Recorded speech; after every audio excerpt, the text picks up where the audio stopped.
Quatrième, les équations, correction du problème 55, page 114. On vous dit c'est la rentrée. Pour la rentrée scolaire, Evan achète 7 cahiers. A priori, ils sont tous identiques, donc ils vont coûter le même prix. 5 classeurs, pareil, tous identiques, donc ils vont coûter le même prix. Et un livre, et il paye le total 44,60 €. C'est pas donné les rentrées scolaires. Sachant que le livre coûte 11,25 € et que le classeur coûte 1,5 fois plus cher que le cahier. Quel est le prix d'un cahier? En déduire le prix d'un classeur. Ok, donc on va commencer par le choix de l'inconnu. Comme on vous dit en déduire le prix du classeur, on va choisir X, le prix du cahier. Donc, soit X, le prix du cahier. Maintenant, je vais traduire. Alors, ce que je vais écrire là, on aurait pu le mettre au brouillon. Regardez bien. Voilà, ça, je pouvais l'écrire au brouillon. Qu'est-ce que Evan a acheté? 7 cahiers. Donc, 7 cahiers. En fait, c'est 7 fois le prix du cahier. Ensuite, 5 classeurs. Donc, plus 5 classeurs. 5 fois le prix d'un classeur. Et ET, donc, plus un livre. Donc, là, c'est le prix du livre. Et il paie au total, donc égal 44,60.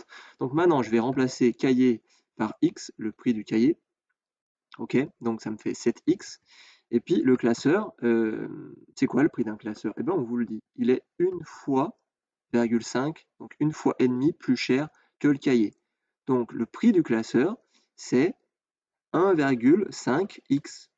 1,5 fois le prix du cahier. X, c'est le prix du cahier. D'accord? On vous donne le prix du livre, 11,25 €. Donc maintenant, il n'y a plus qu'à réduire cette équation et à la résoudre. Donc allons-y. 5 fois 1,5, 7,5. D'accord? J'en ai profité pour faire moins 11,25 dans les deux membres. Donc moins 11,25. Si vous n'en êtes pas convaincu, il faudrait prendre votre calculatrice. Vous savez, le truc que vous sortez jamais alors que vous êtes en cours de maths, même chez vous. 44,60 moins 11,25 dans les deux membres. Ça me fait disparaître le 11,25 du premier membre et donc il reste dans le second membre 33,35. Ok, combien j'ai de x en tout? Eh bien j'en ai 7 plus 7,5, ça me fait 14,5.